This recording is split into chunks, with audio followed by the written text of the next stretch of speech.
Baik, bersama lagi kita untuk sama-sama membincangkan tajuk Sains tahun 5, bab 12, tajuk yang terakhir, bertajuk teknologi. Kita akan fokus insya-Allah hari ini berkenaan dengan tajuk kestabilan. Jadi diminta bersedia semua pelajar dengan buku teks. Kita masih lagi menggunakan buku teks, kerana buku teks kebarang kalian semua pelajar ada. Dan buku teks ini sila pergi ke muka surat 201 dan juga sehinggalah 206. Baik, jika kita lihat muka surat 201 ini, muka surat yang pertama sekali dalam tajuk teknologi menunjukkan beberapa bangunan yang terdapat di sekitar Malaysia, yang mana yang mudah kamu kenali lah, ada beberapa bangunan. Baik, mari sama-sama kita lihat ayat yang tertera di sini. Jadi diminta semua bersedialah.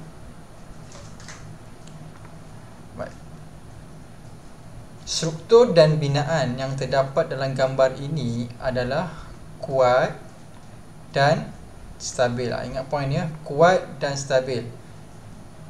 Kenal pasti struktur, bentuk dan bahan yang menjadikannya stabil. Mengapakah binaan yang kuat dan stabil ini penting? Baik, bila kita lihat ayat ini menunjukkan gambaran secara keseluruhan tajuk yang akan kita bincang. Okey, untuk tajuk teknologi ini melibatkan dua, iaitu kestabilan dan juga kekuatan.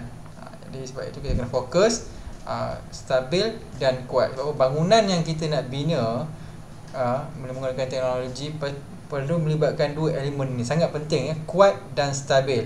Kita akan rasa selamat sekiranya bangunan ataupun binaan yang kita duduki atau kita masuki itu kuat dan stabil. Tak ada siapa pun yang inginkan masuk dalam rumah yang tak stabil, kerana bila-bila masa dia boleh runtuh. Jadi untuk buatkan satu binaan, dua elemen penting iaitu kuat dan stabil. Okey. Tajuk seterusnya ialah struktur yang kuat dan stabil pada muka surat 202 ni. Okey, apa yang ditulis di sini? Terdapat pelbagai struktur binaan yang kuat dan stabil di sekeliling kita. Struktur binaan ini dibina berasaskan pelbagai bentuk yang berikut. Okey, ada 7 bentuk yang biasanya binaan-binaan kita guna ya. Antaranya ialah hemisfera.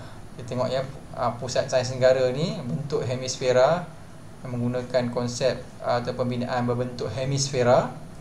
Okey, kuboid, bangunan parlimen kita sendiri.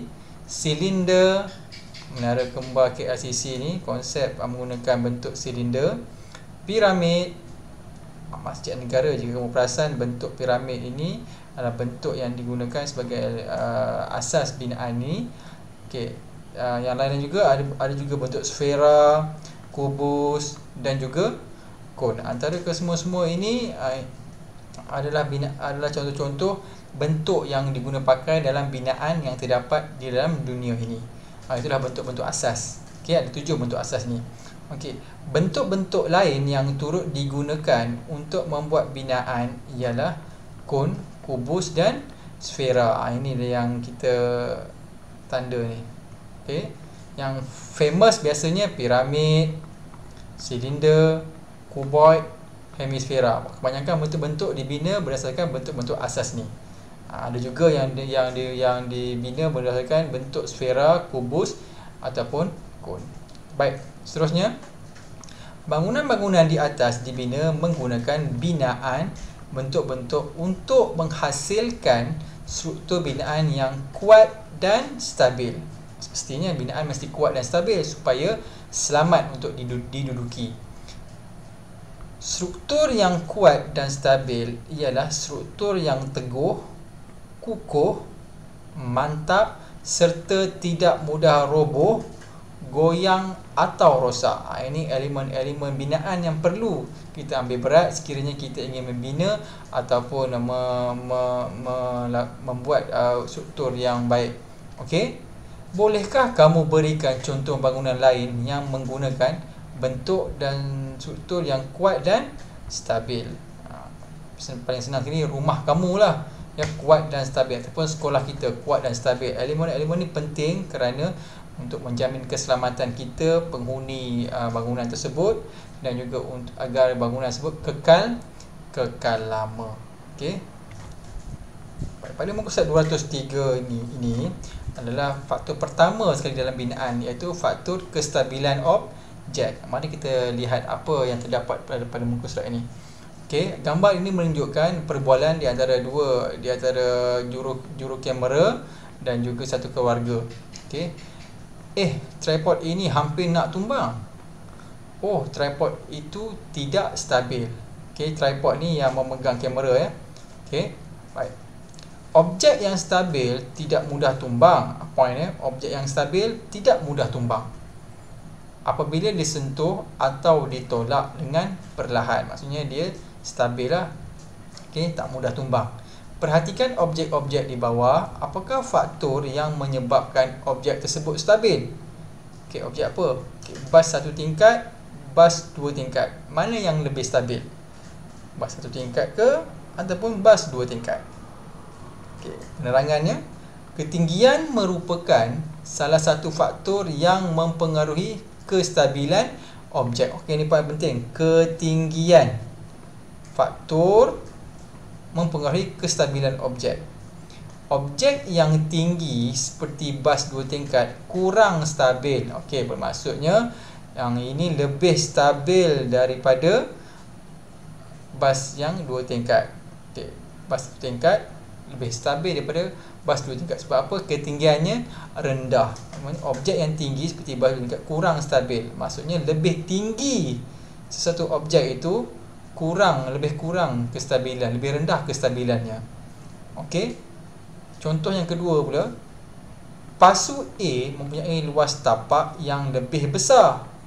Oleh itu, pasu A lebih stabil berbanding pasu B. Okey, faktor yang kedua kestabilan ni, pertama sekali ketinggian. Faktor yang kedua yang mempengaruhi kestabilan adalah luas tapak. Okay, kita lihat ni luas tapak ni, tapak dia. Okay, ni tapak dia kecil sikit. Pasu A tapak dia besar sikit, pasu B kecil sedikit. Okay, mana yang lebih stabil? Penerangannya, oleh itu pasu A lebih stabil berbanding pasu B. Ya, sudah tentulah tapak yang lebih besar dia menyebabkan kestabilan sesuatu objek itu lebih baik berbanding tapak yang lebih kecil. Jadi kesimpulannya, kestabilan sesuatu objek bergantung kepada ketinggian. Ini faktor pertama sekali ya. Kestabilan faktor pertama sekali yang mempengaruhi dia adalah ketinggian dan juga luas tapak.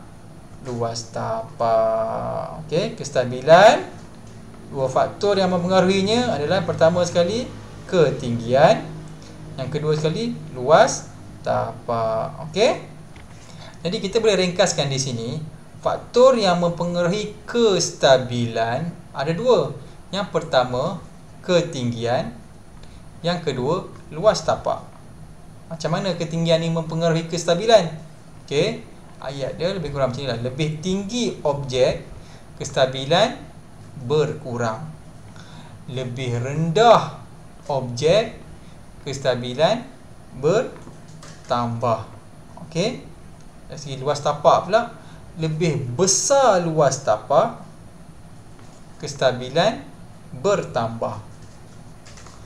Lebih kecil luas tapak objek, kestabilan berkurang. Okey, kita ringkaskan kat sini. Tinggi meningkat, kestabilan berkurang. Tinggi berkurang, kestabilan bertambah. Okey. Itu kaitan dia. Okey, luas tapak pula. Luas tapak LT ya, sebab luas tapak bertambah ataupun lebih besar, kestabilan bertambah. Luas tapak semakin kecil ataupun berkurang, kestabilan pun turut berkurang. Ini kaitan antara luas tapak dan juga ketinggian, kaitannya dengan kestabilan. Baik, itu saja penerangan mengenai dengan faktor-faktor yang mempengaruhi kestabilan. Diharapkan dapat membantu pelajar-pelajar untuk menambahkan kefahaman berkenaan tajuk ini.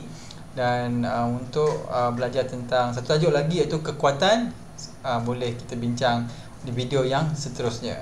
Okey, boleh ulang-ulang video ini untuk menambahkan lagi pemahaman. Sekian, terima kasih.